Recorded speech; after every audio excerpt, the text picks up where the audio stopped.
Assalomu alaykum azizlarim. Bugun sizlar bilan yumshoqqina pirog qilishni o'rganamiz.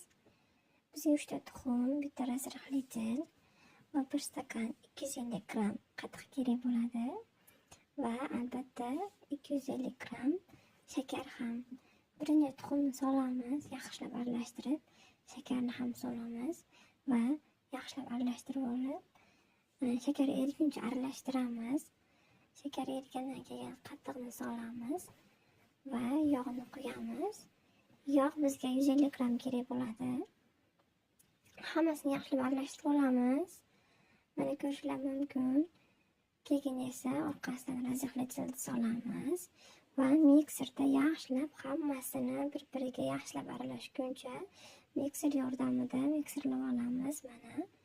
Keyin esa sitadan o'tkazib un solamiz. Qo'limga e'tibor bermaysizlar, ozgina menga neudobniy bo'lgan, chunki bir qo'limda kamera bor edi.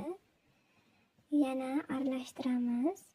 Mikser yordamida un yaxshilab aralashib ketishi kerak. Mana konsistensiyasini ko'rishingiz mumkin. Suvi quyuqligi shunaqa. Keyin esa 150 gradusda qizigan duxovkaga solib 1 soatda pishirib olamiz. Kanalimga obuna bo'lib ketishni unutmang.